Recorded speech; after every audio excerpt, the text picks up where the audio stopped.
आज हम अब आपके साथ एक केस शेयर करने जा रहे हैं, जो कि एक मल्टीपल डिजीज़ेज़ का केस था। तो उस केस को हम आपके साथ पहले उसकी वीडियोज़ को शेयर करेंगे। वीडियोज़ की शेयरिंग के बाद जो है उसका रिपोर्ट्स, उसकी जो ट्रीटमेंट चल रही थी, उसकी रिपोर्ट्स और उसके बाद जो एनालिसिस ऑफ द केस और लास्ट में उसका फ़ॉलो अप शेयर करेंगे। तो चलिए स्टार्ट करते हैं आज का केस। आज का जो केस है हमारा वो मल्टीपल डिजीज का केस है। तो इसकी मैं वीडियो शेयरिंग करता हूँ आपके साथ।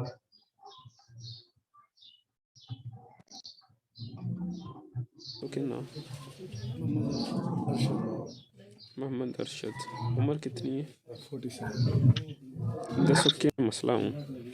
शुगर है तो ब्लड प्रेशर शुगर की वजह पैरों तो स्वेलिंग। ठीक है, मेडिकल रिपोर्टा मेरे को ठीक है, और डॉक्टर साहब आदि आदि गुर्दे च इन्फेक्शन है, ठीक है, फेफड़े च पानी है थोड़ा जा, ठीक है, मगर दवाई भी खाने नाल ठंड का एहसास बहुत ज़्यादा होता है ठीक है, तो तबीयत की बेचैनी है, नींद नहीं आती, दर्द बहुत ज़्यादा है। ठीक है। और बस यही हो रहा कितने अरसे तू मसला चला रहे? है। तो हुण मेरे ख्याल है तकरीबन महीना डेढ़ महीना हो गया जो मैं बीमार हूँ। अच्छा, क्या होया सी 1.5 महीने पहले जो तकलीफ ज़्यादा हो गई है तुहानू? डेढ़ महीना पहला कोई खासी गल नहीं सी हुई, बस रजाइयां का काम करता रजाइयां नूं अग लग गई सी।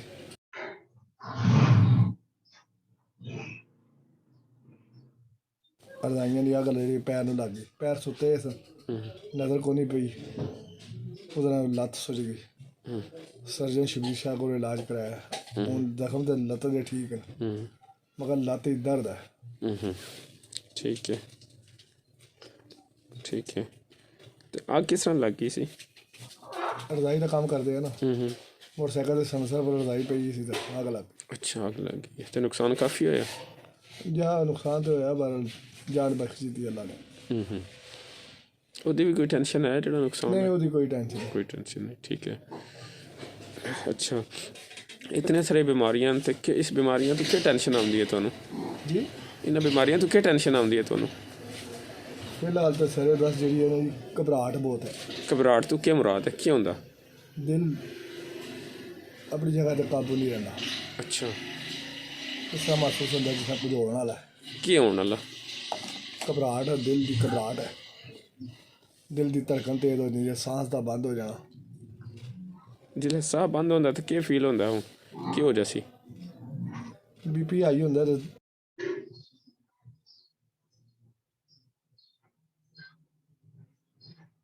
दिल की धड़कन तेज़ हो जाती है तो जिसले साह चढ़ता तो साह बंद होंदा तो उसले के ध्यान च खौफ, कोई खौफ आंदा इस चीज़ का फिर?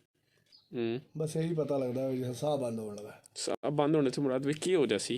साह बंद हो जाता है ਕਿਉਂਕਿ ਸਾਹ ਹੀ ਨਹੀਂ ਆਉਣਾ ਤਾਂ ਫਿਰ ਸਾਹ ਬੰਦ ਹੋ ਗਿਆ ਕੀ ਫਾਇਦਾ। अच्छा, अच्छा भी साह बंद जिसले साह तुहानू होंदा वा ये पता लगता भी हुण डैथ हो जासी मेरी भी साह दी? अच्छा, ठीक ਕਿਉਂਕਿ ਬਹੁਤ ਜ਼ਿਆਦਾ ਮਸਲਾ ਬਣਦਾ ਜਦੋਂ ਮੇਰਾ ਸਾਹ ਰੁਕਦਾ ਹੈ ਨਾ। ठीक है, ਇੱਕ ਮੇਰਾ ਸ਼ੂਗਰ ਹੁਣ ਲੋ ਹੋਣ ਲੱਗ ਪਿਆ, ठीक है, 73 ਸ਼ੂਗਰ ਹੋਣ ਲੱਗ ਪਈ ਹੈ। ठीक है। ਹਾਂਜੀ ਪਹਿਲਾਂ ਆਈ ਹੈ। अच्छा, गुस्सा शुस्सा आंदा तुहानू? ਗੁੱਸਾ ਤੇ ਇੰਤਹਾ ਦਾ ਹੈ ਜੀ। क्या करते हो गुस्से च? ਗੁੱਸੇ 'ਚ ਇਹੀ ਹੈ ਬੋਲ ਭਲਈਆ ਕਰ ਲਈਦਾ ਹੋਰ ਕੀ ਹੈ। अच्छा, गालां शालां कड्ढदे हो या आम रूटीन च बोलदे हो? ਨਹੀਂ ਆਮ ਰੂਟੀਨ ਦੀ ਗਾਲੀ ਗੁਲੀ ਦਾ ਰਿਵਾਜ ਨਹੀਂ। अच्छा, तो बाद कोई पछतावा शवा आंदा? ਨਹੀਂ ਬੱਚਿਆਂ ਨੂੰ ਕੱਢੀ ਦਾ ਕਿਹੜਾ ਕਿਸੇ ਹੋਰ ਨੂੰ ਕੱਢੀ ਦਾ। अच्छा, पछतावा नहीं होंदा? पछतावा क्यों नहीं होंदा? क्या समझदे हो मैं राइट तां वां वो बच्चे रंग तां या? ਅਸਲ ਵਿੱਚ ਪਤਾ ਕੀ ਹੈ, ਮੁਸਲਸਲ बीमारी ਦੀ वजह ਨਾਲ चिड़चिड़ापन ज़्यादा है। अच्छा, घर वाले बार बार फोर्स करते हैं कुछ चीज़ खा लो, कुछ चीज़ खा लो, दिल नहीं करता। ठीक मेडिकल रिपोर्टा हुई है नाल। ठीक है, ठीक है। खौफ किस चीज़ का होंदा ते? यही सांस बंद होता खौफ। हाँ, ठीक।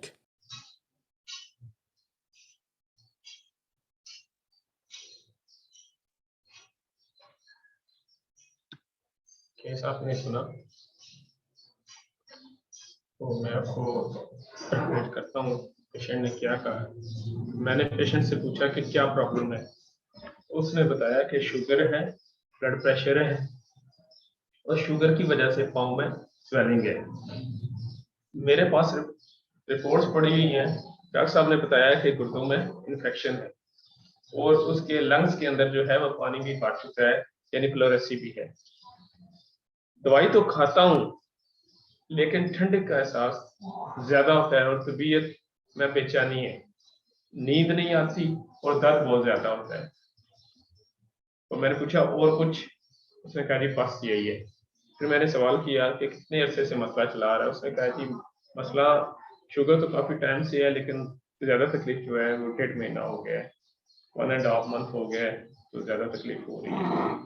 मैंने उससे पूछा कि 1.5 मंथ पहले ऐसा क्या हुआ था कि आपकी तकलीफ बढ़ी है। तो उसने बताया कि मैं रजाइयों का काम करता हूँ। ये जो सर्दियों में लिहाफ हम अपने ऊपर लेते हैं ना सर्दी से बचने के लिए, उसके अंदर जो रुई की पिंजाई होती है ना, वो करता था ये, उसको तैयार करता था। रुई को करके ना उसकी सेटिंग तो वो रजाई पर करी जाती है ना, उसका काम करता। उनको आग लगी थी और रजाइयों को जब आग लगी तो मेरे पाँव सुन थे शुगर की वजह से, तो मुझे पता नहीं चला, मेरे पाँव भी जले और सर्जन से इलाज करवाया। इलाज के बाद दर्द नहीं जा रही, जख्म तो ठीक हो गए लेकिन दर्द नहीं जा रही टांगों में। मैंने पूछा कि आग लगने से कितना नुकसान हुआ, तो उसने कहा कि काफी नुकसान हुआ। फिर मैंने उसे पूछा कि इस नुकसान को लेके आपको कोई टेंशन है, तो उसने कहा इस नुकसान को लेके टेंशन नहीं है लेकिन शुक्र है कि अल्लाह की कि जान बच गई। फिर मैंने एक सवाल किया पेशेंट से कि आपको इतनी ज्यादा बीमारियां, इन बीमारियों को लेके क्या टेंशन है। तो उसने बताया कि फिल वक्त तो मुझे घबराहट ही है। मैंने कहा जरा घबराहट को समझाइए कि क्या होता है। तो उसने कहा दिल अपनी जगह पे नहीं है, काबू नहीं रहता, इस तरह महसूस होता है कि जैसे कुछ हो जाएगा। मैंने पूछा क्या हो जाएगा। कहता है लगता है कि सांस बंद हो जाएगी। मैंने पूछा सांस बंद होगी तो क्या होगा। कहता है कि सांस ही बंद होगी तो फिर पीछे बंदा तो रहता ही नहीं, तो शुगर भी लो रहती है। उसने बताया। और गुस्से के बारे में मैंने जब उससे पूछा, मैंने गुस्से के बारे में बताओ, तो उसने कहा जी गुस्सा आता है। फिर क्या करते हो गुस्से में। गुस्से में मैं बोलता हूँ, बच्चों को डांटता हूँ। तो मैंने पूछा इसके बाद पछतावा होता है। कहता है नहीं होता। क्यों नहीं होता। इसलिए नहीं होता कि बच्चों को डांटता हूँ तो उसकी कोई वजह ही होती है, यानी मैं राइट पे होता हूँ। तो फिर मैंने, उसने मुसलसल बताया कि डॉक्टर साहब मैं मुसलसल बीमार रह रहे के मेरे अंदर चिड़चिड़ापन आ गया है और खाने को जी नहीं करता। मुझे घर वाले खाने को देते हैं लेकिन मेरा जी नहीं चाहता कि कुछ खाऊं। मैंने फिर आखिरी सवाल किया कि खौफ किस चीज का आता है। तो कहता है कि खौफ बस यही आता है कि सांस बंद हो जाएगी। तो अभी जो है इस केस की मैं आपकी रिपोर्ट्स शेयर करता हूँ, उसके बाद इसके एनालिसिस की तरफ हम चलेंगे। तो अभी मैं इसकी रिपोर्ट्स शेयर करता हूँ आपके साथ।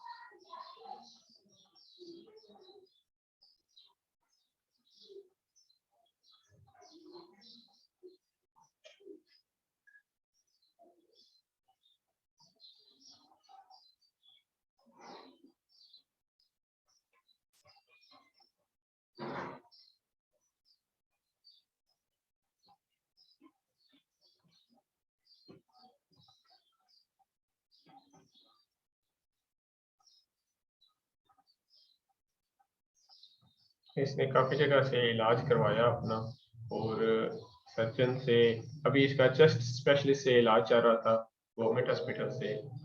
तो अभी इसका मैं एक्सरे जो है मैंने अपने लैपटॉप के ऊपर ही रख के चेक किया। तो ये देखिए इसके अंदर पानी है, रस्सी है, ये इसके अंदर इन्फेक्शन देखा कितनी बढ़ चुकी हुई है, ये नज़र आ रही है इसकी रिब्स। और ये इसके लंग्स के अंदर जो है वाटर रिटेन है।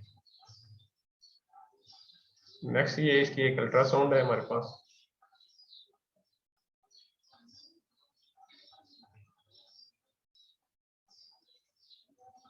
ये इसकी ईसीजी की रिपोर्ट है जो कि एबनॉर्मल है, एबनॉर्मल ईसीजी है।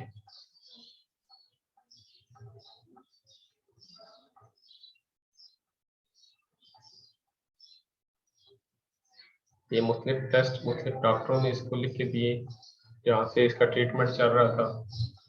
अभी ये एक चेस्ट स्पेशलिस्ट के ज़ेरे इलाज था लेकिन ये कहता है कि कोई फर्क नहीं आ रहा। मैंने उसकी दवाइयाँ भी खाई और ये गवर्नमेंट हॉस्पिटल से भी ये इलाज करवा रहा है। ये देखिए इसके पास कितनी टेस्ट रिपोर्ट और प्रिस्क्रिप्शन मौजूद है।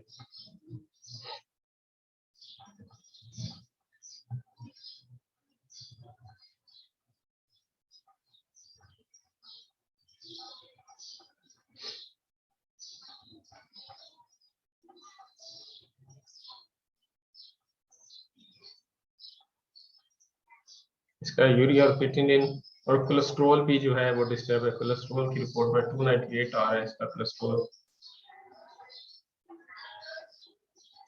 ये थे इसकी रिपोर्ट्स।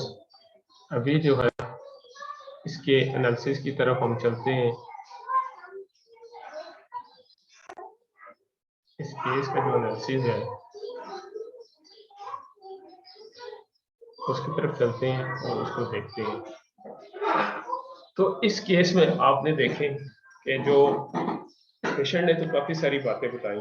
अब वीडियो के शेयरिंग का मकसद ये होता है कि हमने जो केस लिया उसमें कौन सी बातें ली और कौन सी बातें छोड़ी, जो बातें ली वो क्यों ली और जो छोड़ी वो क्यों छोड़ी। जो मोस्ट इम्पॉर्टेंट बातें होती हैं ट्रिपल पी के ऊपर, प्रेजेंट, परसिस्टेंट, प्रीडोमिनेंट, उसको हम नहीं छोड़ सकते। तो अभी जिसका एक पहला एलिमेंट था एंजाइटी थी, इसे पेन से, जो इसे ना सोने देती थी ना कोई काम करने देती थी। और दूसरा इसके अंदर बेचैनी थी, घबराहट थी, रेस्टलेसनेस थी। तो पहला हमने इसका रूब्रिक लिया एंजाइटी पेन फ्रॉम थी। और दूसरा फिर कहता है जी कुछ हो जाएगा, अभी कुछ हुआ नहीं, कुछ हो जाएगा, एंटिसिपेट कर रहा था, पता नहीं क्या हो जाएगा। तो रूब्रिक हमारे पास एलिमेंट फ्रॉम एंटिसिपेशन। तीसरा पेशेंट ने बताया कि बीमारी मसलसल रहते रहते मेरे अंदर चिड़चिड़ापन आ गया है, इरिटेबिलिटी आ गई है इसके अंदर। तो रूब्रिक हमारे पास माइंड इरिटेबिलिटी। तो नेक्स्ट हम देखें कि जब मैंने इसे पूछा गुस्से के बारे में तो ये कहता है कि मैं अपने बच्चों को डांटता हूँ। तो डांटने के बाद जब मैंने पूछा कि आपको पछतावा होता है तो इसने कह रही बिल्कुल पछतावा नहीं होता, क्योंकि बच्चों को डांटता हूँ तो डेफिनेटली उसने कोई गलती की होगी तो डांटता हूँ। तो ये पॉजिटिवनेस है। जब पछतावा नहीं होता पेशेंट कहता है कि मैं राइट पे हूँ दूसरा रॉन्ग है, तो ये पॉजिटिवनेस है। तो तीसरा इन्होंने बताया कि जब कोई कहता है मुझे खाने को तो मुझे बड़ी तकलीफ होती है, यानी टच एग्रीवेशन। जनरल में रूब्रिक हमारे पास टच एग्रीवेशन, इससे कोई टच करता है तो तकलीफ होती है। और खाने का कहता है तो रिफ्यूज कर देता है, खाना नहीं खा सकता, ईटिंग रिफ्यूज टू ईट। तो मोस्ट इंपॉर्टेंट बात इसने जो स्टार्ट में की थी रेस्टलेसनेस, बेचैनी की, वो ली। और नेक्स्ट जो है इसका था कि सांस बंद हो जाएगी। सांस बंद होगी तो क्या होगा डॉक्टर साहब? सांस बंद होगी तो बस फिर इसके बाद क्या रहता है? अब देखिए उसके अंदर फियर था, फियर प्रोमिनेंट फियर था। किस चीज का? फियर ऑफ डेथ था। फिर नेक्स्ट था कि उसकी सांस फूलती थी, इसके लंग्स के अंदर पानी था तो उससे वो हो पाता था कि डेथ हो जाएगी। फिर सफोकेशन और फिर डेथ, ये दो बड़े जो है फियर इस पेशेंट के अंदर मौजूद थे। और नेक्स्ट जो है हमारे पास रूब्रिक है carry desire to be carried fast. अब ये ठीक होना चाहता है कि जल्दी जल्दी मैं इससे इस कंडीशन से बाहर निकलूं। तो ये तमाम रूब्रिक्स जब हमने इकट्ठे किए तो हमारे पास सिंगल रेमेडी आ गई आर्सेनिक। आर्सेनिक 30 की एक डोज इस केस में हमने दी और आफ्टर 5 मिनट इसका जो रिजल्ट हमें मिला वो मैं अभी आपके साथ इसका फॉलोअप शेयर करता हूँ पेशेंट का।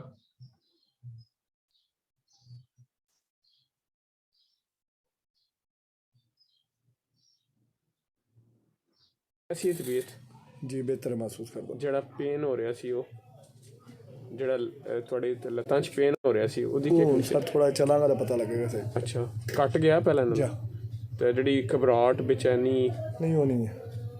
ਹੋਰ ਕੀ ਸੀ ਇਸ ਟਾਈਮ ਤੁਹਾਨੂੰ? कमर ही दर्द है, घबराहट है। ਕੱਟ ਗਈ ਹੈ ਹੁਣ? जा कितनी देर हुई है दवाई देती हूँ? तकरीबन 5 मिनट हो गए। ठीक है।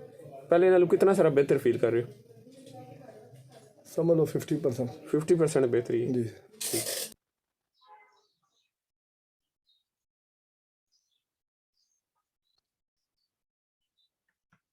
तो ये था आज का हमारा केस। इसमें वीडियो केस टेकिंग दिखाने का मकसद ये होता है कि पेशेंट आके हमसे बहुत सारी बातें करता है।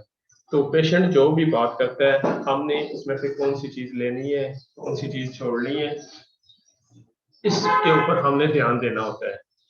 तो इस केस के अंदर जब हमने वीडियो केस प्रेजेंटेशन की तो इसका मकसद ही यही होता है कि रॉ मटेरियल से कैसे केस को उठाया जाता है। कैसे केस के अंदर वर्जन्स को लेके रूब्रिक्स में कन्वर्ट किया जाता है, किस चीज को लिया जाता है, किस चीज को छोड़ा जाता है। तो आज का ये जो केस था, इसमें एक मजे की बात बताऊं कि आर्सेनिक 30 की जो एक डोज हमने पहले दिन इसको दी और 5 मिनट के बाद जो फॉलोअप हमारे पास आया, वेरी गुड जो है, बहुत ही अच्छा फॉलोअप था विद इन 5 मिनट्स। और इस केस में एक मजे की बात यह है कि बस ये सिंगल इसी एक ही डोज से ये पेशेंट ठीक हो गया, इसके बाद ये हमारे पास नहीं आया। तो तकरीबन आफ्टर 3 वीक्स मेरी इससे मुलाकात हुई है। अपनी जो रजाइयों का काम करता था उस दुकान के ऊपर काम कर रहा था दोबारा से, जो पहले काम नहीं कर रहा था। तो मैंने इससे पूछा कि आप दोबारा मेडिसिन लेने नहीं आए? तो उन्होंने कहा जी आपकी मेडिसिन से उधर ही फर्क पड़ गया था और उसके बाद दिन ब दिन बेहतरी होती गई, नींद बेहतर होगी, टेंशन घबराहट मेरी खत्म होगी, अब मैं इस काबिल हो गया हूँ कि मैं काम कर रहा हूँ। तो मुझे जो है दोबारा दवाई की जरूरत ही नहीं पड़ी और जो मैं पहले एलोपैथी इलाज चल रहा था वो भी मैंने बंद कर दिया। तो ये था एक हमारा केस आर्सेनिक का। तो होम्योपैथी जो है बहुत ही अच्छे तरीके से परमानेंट क्योर करती है। जैसे कि हनीमैन का मिशन था, उनका पहला अफोरिज्म है कि पेशेंट को परमानेंट जेंटल क्योर देनी चाहिए और फास्ट। तो ये होम्योपैथी के साइकिल मेथड ने कर दिखाया है कि हमें इतने जल्दी जल्दी रिजल्ट मिले और सिर्फ सिंगल डोज आर्सेनिक 30 की एक डोज से ये पेशेंट ठीक हुआ है। तो उम्मीद करता हूँ आपको केस समझ आया होगा। Thank you. तो नेक्स्ट इंशाल्लाह नए केस के साथ आएंगे।